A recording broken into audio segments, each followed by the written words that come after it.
Hello students, इस video में हम सीखेंगे टॉपिक लीनियर प्रोग्रामिंग जो कि चैप्टर 12 है आपकी एनसीईआरटी बुक का। इसमें हम कुछ प्रोग्रामिंग प्रॉब्लम्स को डील करेंगे। वो क्या होती हैं आप लोगों ने अपनी छोटी क्लासेस में भी पढ़ा है, जैसे 10th एंड +1 में।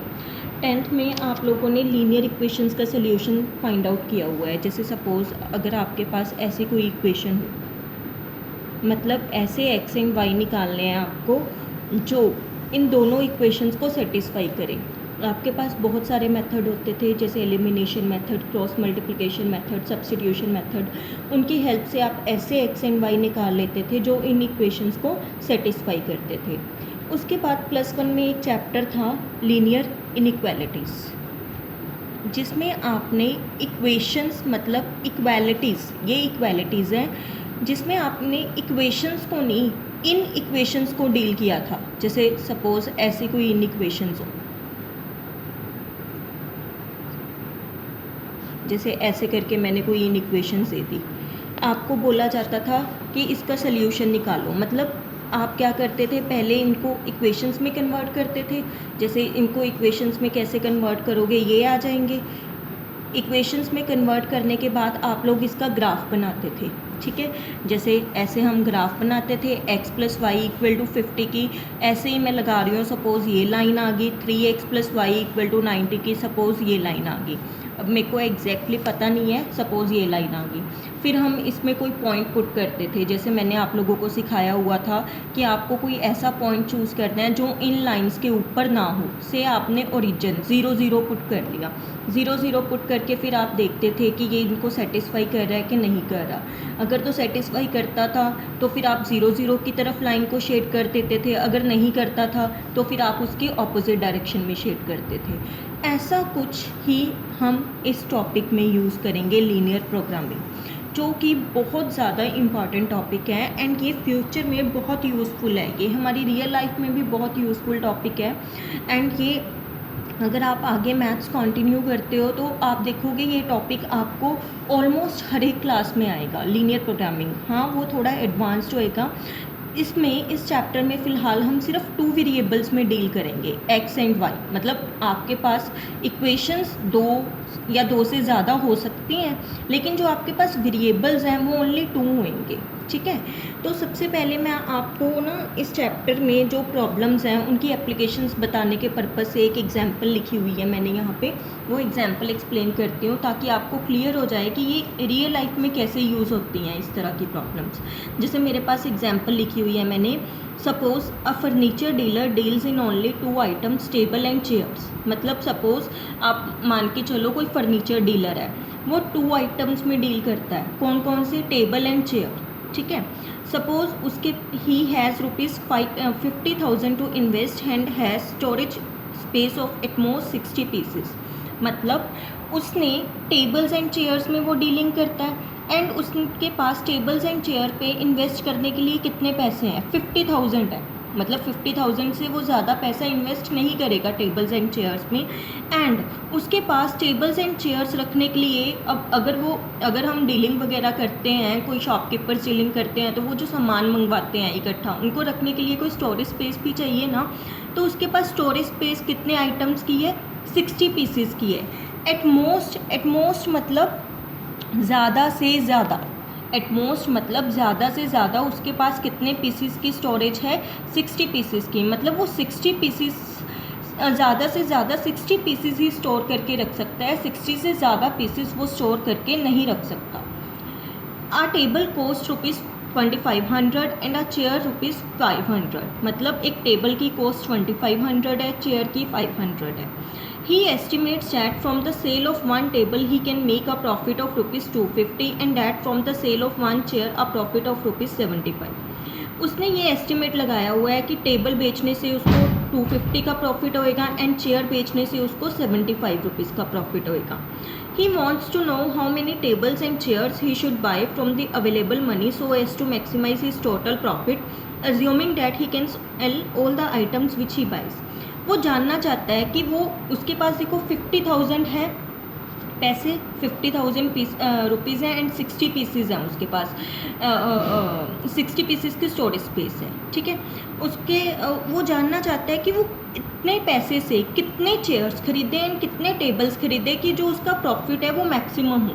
आप ऐसे नहीं कह सकते कि 30 वो चेयर्स ले ले, 30 वो टेबल ले ले, क्यों नहीं कह सकते।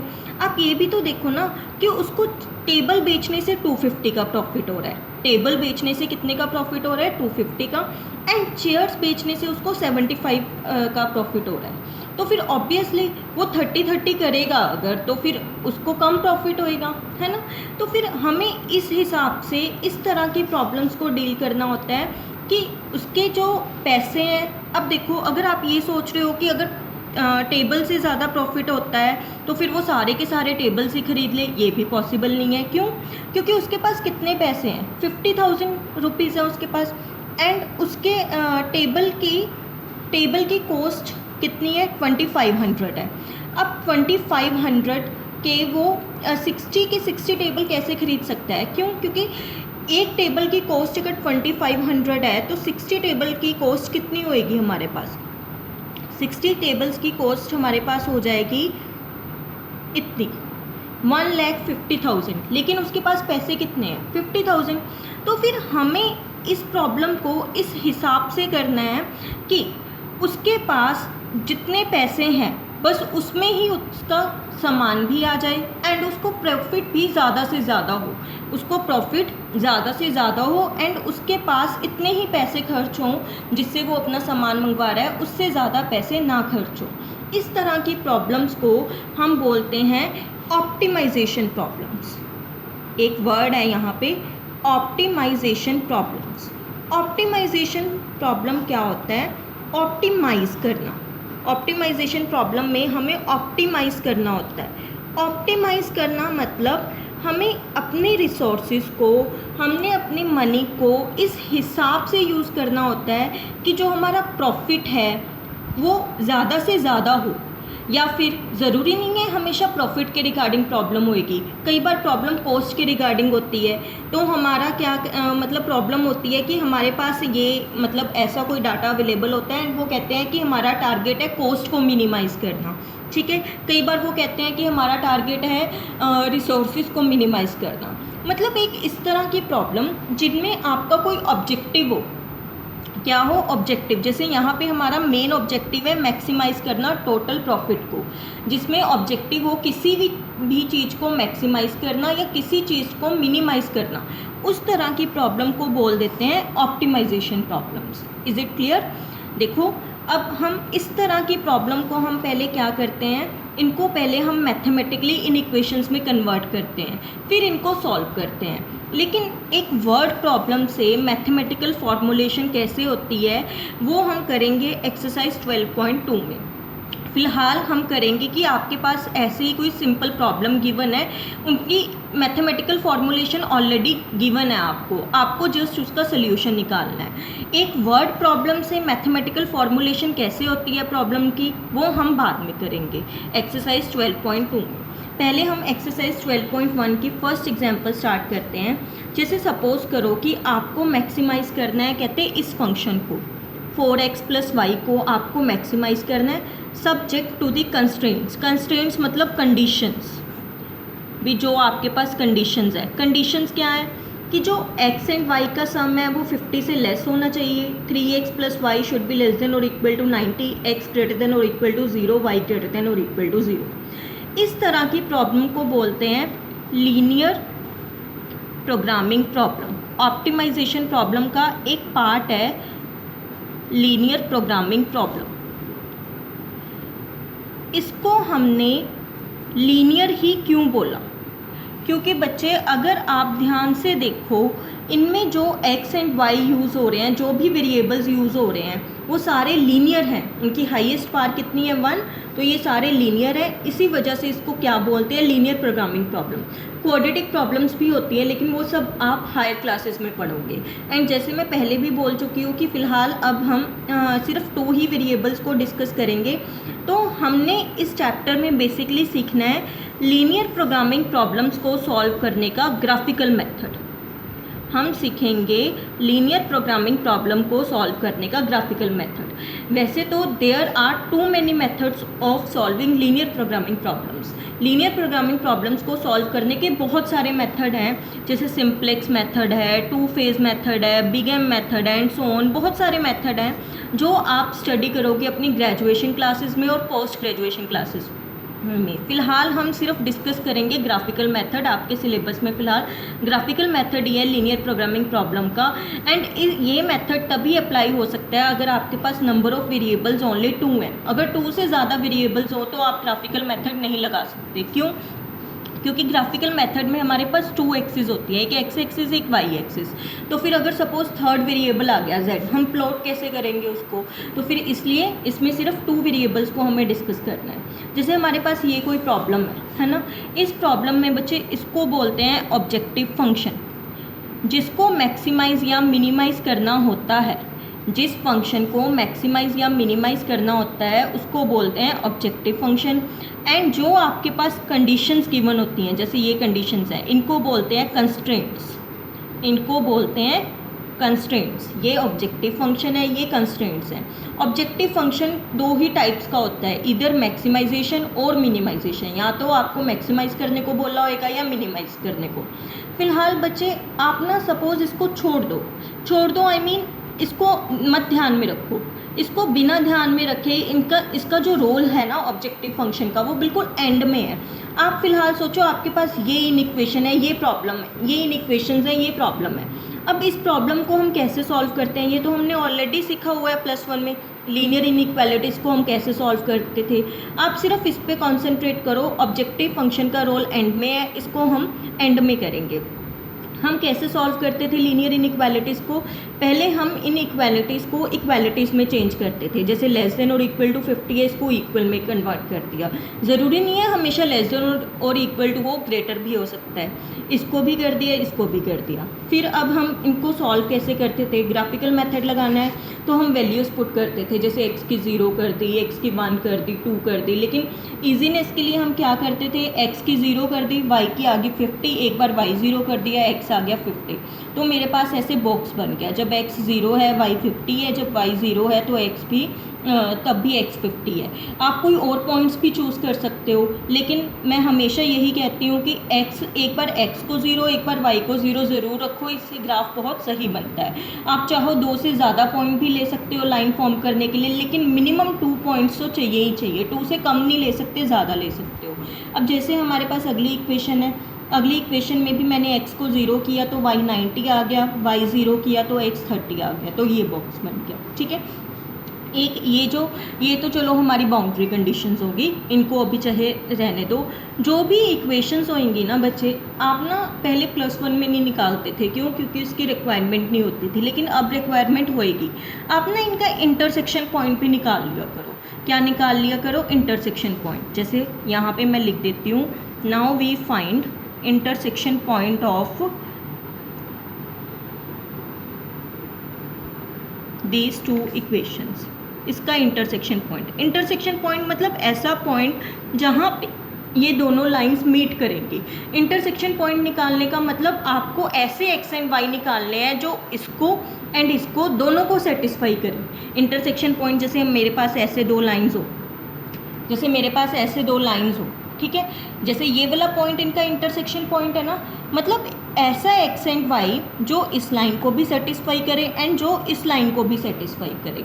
तो फिर वो पॉइंट्स निकालने का क्या मेथड होता है? वो जैसे आप +1 10th में करते थे, एलिमिनेशन लगाओ, क्रॉस मल्टीप्लिकेशन लगाओ, सब्स्टिट्यूशन लगाओ, कोई भी लगाओ। जैसे मेरे पास ये 2 इक्वेशंस हैं, मैं लगा रही हूँ एलिमिनेशन मेथड। आप कोई भी यूज़ कर सकते हो। जैसे मैंने इनको माइनस किया तो मेरे पास x क्या आ गया, 20 आ गया।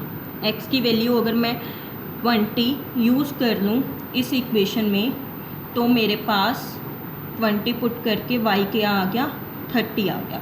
तो मेरे पास इंटरसेक्शन पॉइंट आ गया इन 2 इक्वेशंस का 20 एंड 30। अगर सपोज़ आपके पास 2 की बजाय यहाँ पे 3 इक्वेशंस हो, इक्वेशंस कितनी भी हो सकती हैं, वेरिएबल सिर्फ 2 रहेंगे। सपोज़ तीसरी इक्वेशन और भी है, जैसे यहाँ पे और कोई तीसरी इक्वेशन है, तो आपको इंटरसेक्शन पॉइंट इस लाइन का इसके साथ भी निकालना पड़ेगा, इस लाइन का इसके साथ भी निकालना पड़ेगा, मतलब सभी लाइंस के इंटरसेक्शन पॉइंट निकालने होते हैं। इनका इंटरसेक्शन पॉइंट आ गया 20 एंड 30। अब देखो मैंने ऑलरेडी ये प्लॉट करके रखा था, जैसे हम +1 में करते थे। मैं वहाँ पे जो हमने बॉक्स बनाए हुए थे जहाँ पे इनकी वैल्यू नोट की हुई थी वो मैं यहाँ पे दोबारा से लिख लेती हूँ, ताकि हमें बार बार पेज ना वो करके देखना पड़े, टर्न करके ना देखना पड़े। एक ये था हमारे पास, ये था हमारे पास x + y = 50 का, और एक था हमारे पास ये x0 y 90 and x30 y0। ये था हमारे पास 3x + y = 90 का। अब हम इनको प्लॉट करते हैं। कैसे करते हैं, वैसे ये सब आपको आता है, आपने +1 में किया हुआ है। अब देखो जब x 0 है तब y कितना है 50, मतलब ये वाला पॉइंट हो गया। जब x 50 है तो y कितना है 0, मतलब ये वाला पॉइंट हो गया। ठीक है, हम इन पॉइंट्स को क्या करेंगे, मिला देंगे। इन पॉइंट्स को हम ऐसे मिला देंगे।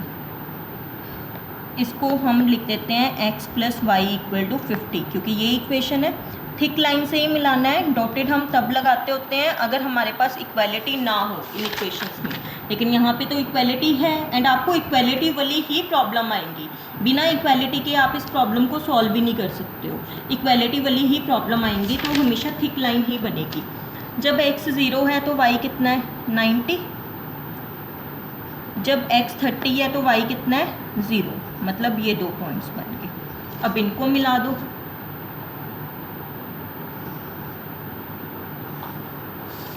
इनको मिला दिया तो ये बन गया 3x + y = 90। ठीक है, अब जो इनका इंटरसेक्शन पॉइंट था, ये है ना इनका इंटरसेक्शन पॉइंट, उसके कोऑर्डिनेट्स मैंने ऑलरेडी निकाले हुए हैं। क्या थे इनके कोऑर्डिनेट्स 20 एंड 30, तो फिर ये हो गया 20 एंड 30। कई स्टूडेंट्स कहते हैं कि ये ग्राफ से पता चल जाते हैं। वैसे तो अगर देखें तो ये ग्राफ से ठीक पता चल रहा है कि x की वैल्यू यहाँ पे 20 है, y की 30 है, लेकिन स्टूडेंट्स हमेशा ग्राफ हमसे एग्जैक्ट नहीं बनता, थोड़ा बहुत इधर उधर हो जाता है, तो फिर उससे गलती होने के चांसेस होते हैं। तो बेटर है आप उनको मैथमेटिकली निकाल लो पहले से इंटरसेक्शन पॉइंट, ताकि आप ये पॉइंट सही लिख पाओ, क्योंकि इस पॉइंट का बहुत रोल है जो आपको अभी समझ में आएगा। फिर इसके बाद हम लोग क्या करते होते थे, फिर इसके बाद हम करते होते थे शेडिंग। शेडिंग कैसे, जैसे मेरे पास ये दो इन इक्वेशंस थी, x + y <= 50, 3x + y <= 90। हाँ, एक दो और भी थी, वो हम कंसीडर करना भूल गए, x > 0, y > 0। ये चेंज हुआ था x = 0 में। x = 0 कौन सी लाइन होती है, y एक्सिस, ये तो ऑलरेडी प्लॉटेड है। y = 0 कौन सी लाइन होती है, x एक्सिस, ये भी ऑलरेडी प्लॉटेड है। x > 0, y > 0, इससे ना बेसिकली हमें क्वाड्रेंट का पता चलता है कि हमें किस क्वाड्रेंट में शेड करना है। x भी पॉजिटिव है, y भी पॉजिटिव है, देन इट इज़ श्योर कि हमें जो अपनी शेडिंग करनी है वो कौन से क्वाड्रेंट में करनी है, फर्स्ट क्वाड्रेंट में करनी है। फर्स्ट क्वाड्रेंट के अलावा हमें कहीं और शेडिंग नहीं करनी। तो फिर अब हम क्या करते हैं, जैसे मैंने आप लोगों को पहले भी समझाया हुआ है कि आप कोई भी पॉइंट चूज़ कर सकते हो, प्रोवाइडेड, जैसे हम इस लाइन की शेडिंग कर रहे हैं, प्रोवाइडेड वो पॉइंट इस लाइन के ऊपर नहीं होना चाहिए। आप यहाँ से कोई पॉइंट चूज़ करो, कहीं से भी कर दो, बस इस लाइन के ऊपर नहीं करना। ईजीनेस के लिए हम हमेशा ही कौन सा पॉइंट चूज़ कर लेते थे, ओरिजिन। जैसे ये ओरिजिन पॉइंट है, ये पॉइंट है जो वो इस लाइन के ऊपर तो है नहीं, तो हम कौन सा पॉइंट चूज़ करते हैं, ओरिजिन। चूज़ अ पॉइंट से 0, 0। अब 0, 0 इसमें पुट करवाओ, 0 + 0 <= 50, 0 <= 50, विच इज़ ट्रू और फॉल्स, विच इज़ ट्रू। अगर ये ट्रू है तो डैट मीन्स ये लाइन किस तरफ शेड होएगी, ओरिजिन की तरफ शेड होएगी ना। तो डैट मीन्स हम क्या कर देते हैं कि ये जो लाइन है, क्योंकि 0, 0 पुट करके ट्रू रिजल्ट दे रही है, तो इसको ओरिजिन की तरफ शेड कर देते हैं। फर्स्ट क्वाड्रेंट से हम बाहर नहीं जाएंगे। क्यों नहीं बाहर जाएंगे, क्यों, क्योंकि ये रिस्ट्रिक्शंस हमें कह रही हैं कि आपको फर्स्ट क्वाड्रेंट के अंदर ही रहना है। ठीक है, अब ऐसे ही ये 0, 0 पॉइंट मैं यहाँ पे पुट करती हूँ। जब मैं 0, 0 यहाँ पे पुट करूँगी तो ये बनेगा ऐसे, 0 <= 90, विच इज़ ट्रू, ये भी ट्रू है। तो डैट मीन्स जो सेकेंड लाइन है वो भी किस तरफ शेड होएगी, ओरिजिन की तरफ। जैसे ये लाइन है, इसको भी ओरिजिन की तरफ शेड कर दो। फिर हमें देखना होता था कॉमन पोर्शन, कि कॉमन पोर्शन कौन सा है। हमें क्लियरली समझ में आ रहा है कि ये कॉमन पोर्शन है, इसको अच्छे से डार्क कर दो। दूसरे वाला चाहे ये जो एरोज है चाहे रब कर दो, चाहे इनको लाइट रहने दो, पर ये जो पोर्शन है आपका, मेरा थोड़ा सा बाहर निकल गया, आपको बाहर नहीं निकालना, इसके मार्क्स कट हो जाएंगे। इसको अच्छे से क्या कर दो आप, डार्क कर दो, ठीक है। तो फिर ये जो कॉमन पोर्शन आता है बच्चे, इसको बोलते हैं feasible region, the feasible reason. अब फिजिबल रीजन, अब ये तो था हमारा +1 तक का काम कि कॉमन पोर्शन निकालना। अभी तक अब हमने सिर्फ इन इक्वेशंस को सॉल्व किया है, इसको हमने अभी तक डिस्कस नहीं किया। इसका मतलब है कि यहाँ पे तो देखो, यहाँ पे तो बहुत सारे पॉइंट्स हैं। ये सारे पॉइंट्स ऐसे एक्स एंड वाई हैं जो इन इक्वेशंस को सेटिस्फाई कर रहे हैं। जैसे अगर मैं x मान ले लूँ, y 0 ले लूँ, तो ये इन इक्वेशन सेटिस्फाई हो रही हैं कि नहीं हो रही हैं। x2 ले लूँ, y 1 ले लूँ, x10 ले लूँ, y 0 ले लूँ, x 0 ले लूँ, y 10 ले लूँ, तो ये सारी इन इक्वेशन सेटिस्फाई हो रही हैं। मतलब बहुत सारे पॉइंट्स ऐसे हैं जो इन इक्वेशंस को सेटिस्फाई कर रहे हैं। लेकिन हमें उन सारे पॉइंट्स में से वो वाला पॉइंट चूज़ करना है जो इन इक्वेशंस को सेटिस्फाई भी करे एंड इस फंक्शन को मैक्सिमाइज भी करे, जो इन इक्वेशंस को सेटिस्फाई भी करे एंड इस फंक्शन को मैक्सिमाइज भी करे। वो कैसे करना है आपको। अब जैसे ये था, ये जो शेडेड पोर्शन आ गया, इसके जो कॉर्नर्स हैं, कॉर्नर्स मतलब कोने, जैसे ये हैं इसके कॉर्नर्स, कॉर्नर्स के नाम रख दो। जैसे ये ओ, ध्यान से सुनना, ये स्टेप आपके लिए नया है।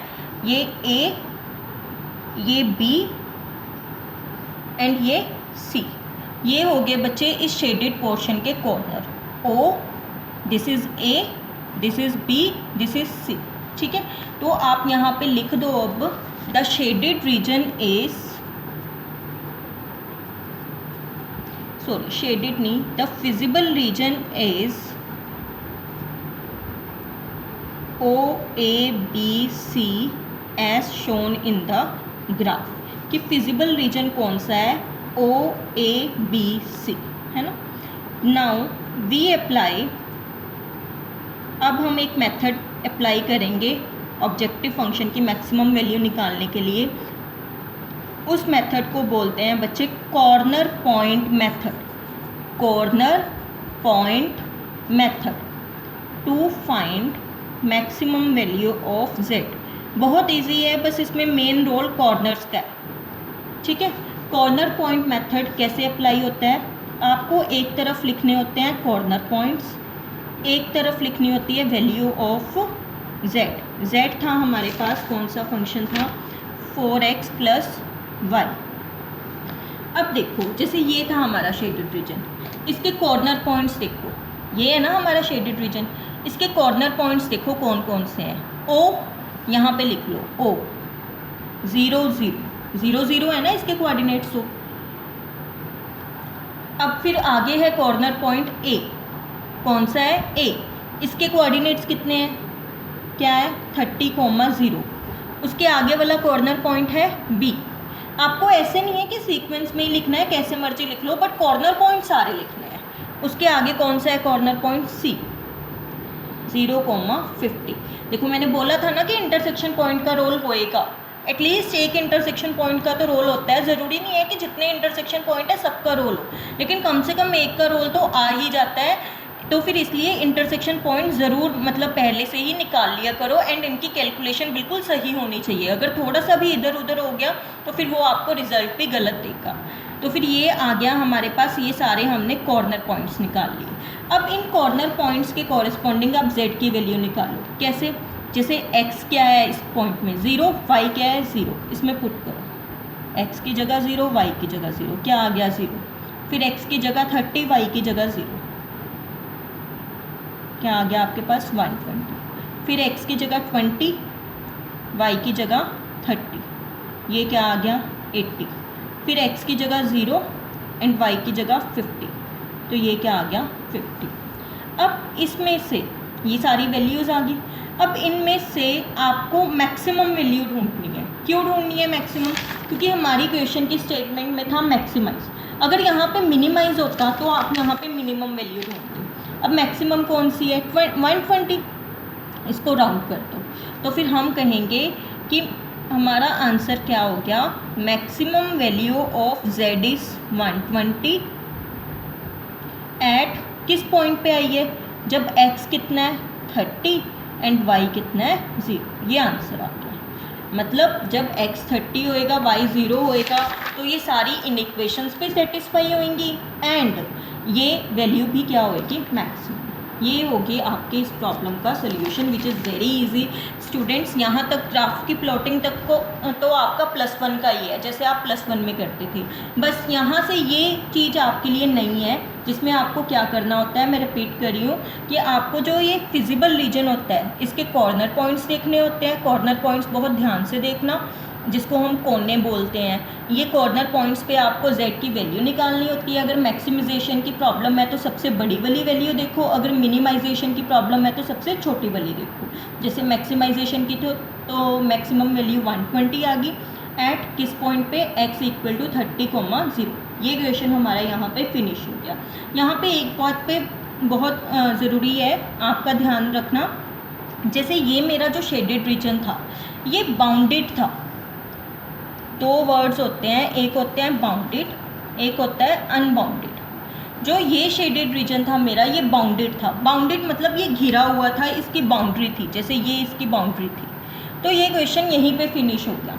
कई शेडेड रीजन अनबाउंडेड होते हैं। अनबाउंडेड कैसे, सपोज आपका ऐसे कोई ग्राफ चल रहा है, उसका शेडेड रीजन ये आ गया, अब इसकी कोई बाउंड्री तो नहीं है ना। जो अनबाउंडेड रीजन होते हैं उनको सॉल्व करने का थोड़ा सा आगे और प्रोसेस होता है। यहाँ तक तो क्वेश्चन सेम होता है, उसके आगे भी एक प्रोसेस होता है। वो क्या होता है वो हम नेक्स्ट वीडियो में डिस्कस करेंगे। फिलहाल ये जो प्रोसेस है यहाँ पे क्वेश्चन ख़त्म हो गया।